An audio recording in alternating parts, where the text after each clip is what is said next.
آج پاکستان تحریک انصاف کے کچھ لوگ نیشنل اسمبلی کی طرف جا رہے ہیں. ان سے پوچھیں گے کہ اس کا مقصد کیا ہے, کیوں وہ نیشنل اسمبلی جا رہے ہیں اسپیکر صاحب سے ملنے, اور اس کے علاوہ جو ٹیکنوکریٹ سیٹ اپ کی چمگوئیاں چل رہی ہیں اس حوالے سے ان کو کیا لگتا ہے واقعی کوئی technocrat set up is in the plans on the cards. ہمارے ساتھ موجود ہیں سابق نیشنل اسمبلی کے ڈپٹی اسپیکر جناب قاسم سوری صاحب. السلام علیکم سوری صاحب. وعلیکم السلام. بہت شکریہ سر, آپ نے وقت نکالا, بڑے عرصے بعد آپ سے ہوئی ملاقات اور آپ کو ہم نے تکلیف دی ہے, دیتے رہیں گے سر. یہ بتائیں آج آپ لوگ نیشنل اسمبلی جا رہے ہیں, آپ کی پارٹی کے اہم رہنما سمیت آپ کے, کیا وجہ ہے؟ اصل میں ہم نے اپریل ہی میں استعفے دے دیے تھے اور اس وقت میں ایکٹنگ اسپیکر تھا. جب اسپیکر صاحب نے استعفیٰ دیا تو میں نے 132 لوگوں کے استعفے قبول کیے تھے اور اس کے بعد میں نے خود بھی استعفیٰ دیا تھا. جب استعفے قبول ہو چکے تھے, سب کچھ تھا, اس کے بعد جب یہ رجیم چینج کے بعد یہ جو امپورٹڈ سرکار آئی اور انہوں نے آتے ساتھ ہمارے استعفے جی یہ آئینی نہیں ہے, حالانکہ فلور آف دا ہاؤس کھڑے ہو کے 127 سے زیادہ لوگ انہوں نے استعفے پیش کیے. شاہ محمود قریشی صاحب نے سب کو کہا اور سب نے ہاتھ کھڑے کیے. اس سے پہلے بھی یہ مثال ہے کہ جاوید ہاشمی صاحب اسی طرح استعفیٰ دے کے گئے, قبول ہوئے. اچھا. اور ہمارے استعفے قبول نہیں کیے, نہیں جی یہ حاضر ہوں, پیش ہوں, ایک ایک آئے فردن فردن اور وجہ بتائے اور پھر ہم اس میں کچھ تو پیش ہوئے لوگوں, کچھ کو بلایا بھی پیش نہیں ہوا. اچھا. اس کے بعد اچانک جی 11 لوگوں کے استعفے قبول ہو گئے, وہ 11 بھی پیش نہیں ہوئے اور اس میں سے آپ نے دیکھا 9 میں ضمنی انتخابات ہوئے جی اور اس میں 11 میں پاکستان تحریک انصاف 9 میں سے 8 میں جیتی. تو انہوں نے وہ حلقے منتخب کیے جو یہ سمجھتے تھے کہ یہ جیت جائے گی. امپورٹڈ سرکار پی ڈی ایم, یہ جو 11 جماعتوں کا ٹولہ ہے, یہ شاید جیت جائے گی, لیکن بدترین شکست ہوئی. اب ہم شاہ محمود قریشی صاحب, اسد عمر, میں, اسد کیسر بھی ہیں, عامر ڈوگر, ہم ابھی آج جائیں گے اسپیکر سے ملیں گے کہ یہ کیا مطلب یہ کون سا طریقہ ہے. یہ اس میں ایک ٹیکنیکل چیز جو میں تھوڑا سا سمجھنے کے لیے پوچھ رہا ہوں کہ آپ کو استعفے پیش کیے گئے, آپ نے وہ استعفے منظور کیے. جی ہاں. تو اس کا مطلب یہ ہے کہ ٹیکنیکلی تو وہ استعفے منظور ہو ہی گئے, لیکن پھر اس کے بعد آپ نے جب استعفیٰ دیا تو آپ کو ہی اکیلے پیش ہو کر اپنے استعفے کی بس وضاحت کرنی ہے. میں تو دے آیا, کچھ نہیں رہتا. وہی میں ان کو کہہ رہا ہوں کہ ان 11 کا پھر انہوں نے کیسے ایکسیپٹ کر لیا, وہ بھی تو نہیں آئے. بالکل. اچھا, وہ بھی اسی لسٹ میں ہے, ان کا نام بھی صحیح ہے, ٹھیک ہے, جو میں نے منظور کیے تھے. اور ایک دفعہ منظور ہو جائیں اس کے بعد تو الیکشن کمیشن کو دینا تھا ہم نے, اور وہ بھی آپ کو پتہ ہے کہ سیکٹریز لیول پہ وہ سمری جاتی ہے وہاں پہ. تو اصل میں اتنا ڈرتے ہیں الیکشن سے, عوام کے پاس جانے سے ڈرتے ہیں. ابھی آپ نے دیکھا اسلام آباد کے بلدیاتی انتخابات تھے, وہ بھی اینڈ پہ جو ہے وہ ملتوی کر دیے, اس لیے کہ مسلم لیگ نون نے میرا خیال ہے 30 سے 35 لوگوں کو کھڑا کیا تھا 101 میں, ان کے پاس امیدوار نہیں ہے. تو یہ عوام کا سامنا نہیں کر سکتے, بزدل لوگ ہیں, ڈرپوک لوگ ہیں, ڈر کے مارے وہ کام کر رہے ہیں. وجہ سے ہی یہ ٹیکنوکریٹ سیٹ اپ کی باتیں آ رہی ہیں, کیونکہ رانا صاحب تو کہتے ہیں کہ جی ٹیکنوکریٹ سیٹ اپ کی کوئی بات آئی نہیں ہے, لیکن یہ کہ پھر بھی ہوا میں باتیں ہیں ہی. لیکن خان صاحب یہ کہتے ہیں کہ الیکشن نہیں ہوتے نظر آ رہے مجھے. دیکھیں الیکشن تو ابھی آپ کے سامنے ہے کہ ہر الیکشن سے بھاگ جاتے ہیں, بلدیات کے, اسلام آباد کے, اس سے بھی بھاگ گئے. تو یہ تو صاف ظاہر ہے کہ جو اس ٹائم یہ جو رجیم بیٹھی ہوئی ہے یہ صرف اپنی چوریاں بچانے آئی تھی, عوام کے مفاد میں ایک کام نہیں کر سکی. چلتی ہوئی اکانومی کو 6.1 پہ ہمارا جی ڈی پی تھا, ٹیکس کلیکشن ہماری سب سے اچھی ہو رہی تھی, فیکٹریاں ہماری چل رہی تھیں, لوگوں کو سب سے زیادہ روزگار مل رہا تھا, آپ کا ایکسپورٹ بڑھ رہا تھا, آپ کے ریمیڈنسز زیادہ آ رہے تھے, آپ کی زراعت 4.5% سے ترقی کر رہی تھی, فصلیں ہو رہی تھیں, پاکستان کی تاریخ کی سب سے زیادہ موٹر سائیکلیں بک رہی تھیں, سب سے زیادہ ٹریکٹر بک رہے تھے, گاڑیاں جو ہے وہ پروڈکشن آ رہی تھی اور دوسری گاڑیاں آ رہی تھیں باہر سے. آپ نے دیکھا ایم جی آئی, دوسری گاڑیاں آ رہی تھیں, مارکیٹ میں جو ہے کمپٹیشن بڑھ گیا تھا. آپ کا سب سے زیادہ ٹورزم آپ دیکھیں پاکستان کی تاریخ میں سب سے زیادہ تھا. آپ کا یو کے جزیرے نے کہا کہ بیسٹ ڈیزگنیشن ہے, آپ جائیں وہاں پہ سب سے سستا اور سب سے اچھی تفریح ملے گی.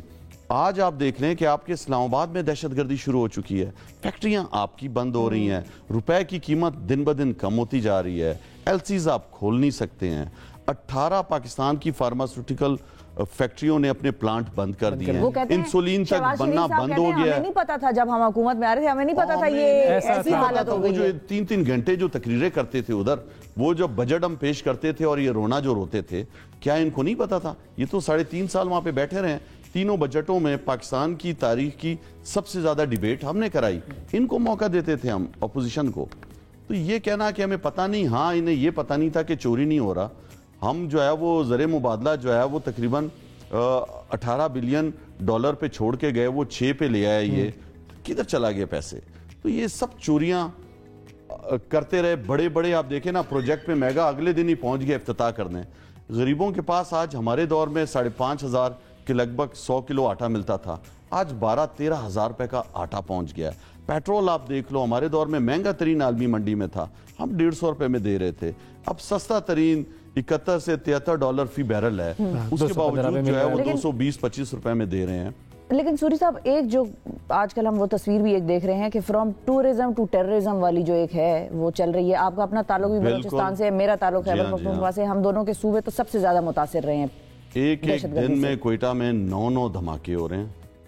آپ خیبر پختونخوا کے کتنے علاقوں میں چلے جائیں جہاں پہ ہم امن لے کے آئے تھے، ہم نے اس کو فاٹا کو آپ نے دیکھا کہ مرج کیا خیبر پختونخوا کے اندر، وہاں پہ ہم نے انتخابات کرائے صوبائی بلدیاتی انتخابات ہوئے، وہاں پہ روزگار زندگی چل پڑی تھی لوگوں کی، لوگ خوشحالی کی طرف آ چکے تھے، وہاں پہ کاروبار چل رہا تھا، ڈیولپمنٹ ہم نے پروجیکٹ سب سے بڑا دیا، نیگوسیشن ہم کر رہے تھے. افغانستان کے اندر انخلا کے بعد آپ نے دیکھا ہم نے سارے سفیروں کو، سب کو ان کی مدد کی، ان کو نکالا، پوری دنیا نے سراہا ہمیں ہماری پالیسیز کو. آج یہ وہی 30 سال پرانا پالیسیز کہ یورپ کو، امریکہ کو ڈراؤ کہ یہاں پہ جو ہے ایکسٹریمزم پھیل رہا ہے، مسلمان دہشت گرد ہے، ہم صرف لبرل ہیں، ہم بچا لیں گے پاکستان کو اور ہمیں ایڈ دے دو. ہم جب عمران خان صاحب گئے، انہوں نے ڈونلڈ ٹرمپ کے سامنے وہاں پہ کہا کہ مجھے ایڈ نہیں چاہیے، مجھے ٹریڈ چاہیے. مسلمان دہشت گرد نہیں ہے. مقدمہ لڑا انہوں نے اقوام متحدہ میں، اسلاموفوبیا کا مقدمہ لڑا، حضور ہمارے پیارے نبی صلی اللہ علیہ وسلم کی حرمت کا مقدمہ لڑا. انہوں نے کہا ہم دہشت گرد نہیں ہیں. افغانستان کے ساتھ بہترین تعلقات بنانے کی ہماری کوشش تھی، حالانکہ اس دور میں وہ پرو پاکستانی نہیں تھے، پھر بھی ہم ان سے اچھے تعلقات رکھ رہے تھے. اب جو الیکشن نہ ہونے کی بات کر رہے ہیں خان صاحب، اب جو خان صاحب کہتے ہیں کہ جی الیکشن ہوتے ہوئے نظر نہیں آ رہے، تو اگر الیکشن نہیں ہوں گے تو پھر کیا ہوگا؟ اور پھر اسمبلی توڑنے کا کیا ہے؟ ہماری پوری کوشش ہے کہ ہم الیکشن کی طرف جائیں. یہ ملک متحمل نہیں ہو سکتا. دیکھیں جب تک سیاسی استحکام نہیں آئے گا ملک کے اندر، معاشی استحکام نہیں آ سکتا. پھر آپ دہشت گردی کو کس طرح ختم کرو گے؟ جب آپ کے سٹیک ہولڈرز ڈر کے خوف، اسلام آباد میں 40 سے 50 نئے انہوں نے ناکے لگا دیے ہیں. یہ کیا ناکوں سے روک سکتے ہیں؟ لوگوں کے دل جیتنے چاہیے. جب یہ عوام میں ہی نہیں ہے، عوام ان کے ساتھ نہیں کھڑی، یہ جتنا بھی ریاستی ظلم کر لیں، یہ جتنا بھی شفا یوسفزئی کے گھر پہ چھاپے مار لیں، میرے گھر پہ چھاپے مار لیں، عمران خان پہ قاتلانہ حملہ کر دیں، ارشد شریف کو شہید کر دیں، لوگوں کو ڈرائیں، خوف کی فضا پھیلا دیں، یہ نہیں کامیاب ہو سکتی. لیکن اگر ٹیکنوکریٹ سیٹ اپ آیا تو آپ لوگوں کی سپورٹ ہوگی اس کے لیے؟ ہماری سپورٹ کیوں ہوگی؟ ہم تو عوام کے پاس جانا چاہتے ہیں. ہم سمجھتے ہیں کہ مستقل بنیادوں پہ کام ہونا چاہیے. یہ ڈر کے الیکشن میں نہیں جانا چاہتے اور ٹیکنوکریٹ کر کے. مجھے آپ بتائیں کہ عمران خان کے 3.5 سال میں توشہ خانہ، گھڑی کی وجہ سے پیٹرول مہنگا ہو گیا، گھڑی کی وجہ سے گندم مہنگی ہو گئی، گھڑی کی وجہ سے فیکٹریاں بند ہو گئیں، گھڑی کی وجہ سے باہر سے پیسے آنا بند ہو گئے. یہ کوئی باتیں ہیں اس ملک کے اندر؟ 3 سال میں آپ چوریاں پکڑ نہیں سکے، چوریاں کی نہیں، ہم نے کوئی کیس بنا نہیں سکے تو اس طرف آ گئے. آپ ان سے پوچھیں کہ آپ نیشنل اسمبلی میں جو بل پاس کر رہے ہو، آپ نے عوامی مفاد کا کون سا بل پاس کیا؟ اوورسیز کو ووٹ کا ختم کر دیا، EVM مشین آپ نے ختم کر دی، پیٹرول پہ 50 روپے لیوی لگانے کا قانون آپ لے کے آ گئے، 1100 ارب روپے کی جو چوریاں تھیں فرد واحد کے لیے انہوں نے ترامیم کی ہیں، ایک شخص کو بچانے کے لیے. لیکن اب وہ ترامیم ہو چکی ہیں. سر دیکھیں 50 کروڑ کی آپ کر سکتے ہیں، آپ کو نیب نہیں پکڑے گی. اس پر نیب نے ابھی بھی کیسز ہمیں پکڑنے کی کوششیں، اینٹی کرپشن ہمارے پیچھے لگی ہے، FIA ہمارے پیچھے لگی ہے، تو انہیں رسالت کا کیس ہم پہ ڈالا ہوا ہے، دہشت گردی کا، بغاوت کا. یہ جو کر سکتے تھے انہوں نے تو کر دیا ہے. اور آپ لوگ جو کر سکتے تھے اسمبلی ڈیزالو کرنے والا معاملہ، وہ ہم اس پہ جا رہے ہیں. ہم نے 11 تاریخ کے بعد ابھی بھی آج بھی ہماری میٹنگ ہے، ہم نے جانا ہے لاہور نیشنل اسمبلی میں اسپیکر سے ملنے کے بعد، اور ہم تو تیار بیٹھے ہوئے ہیں. کسی طرح الیکشن کی طرف آئیں، عوام کو حق دیں کہ عوام کیا چاہتی ہے. بہت شکریہ ادا کریں گے قاسم سوری صاحب. PTI تیار ہے جی، اور وہ کہتی ہے کہ جی عوام کو رائے کا حق ہونا چاہیے. دیکھ لیں عوام کیا چاہتی ہے، سب کچھ سامنے آ جائے گا الیکشن کے موقع پر.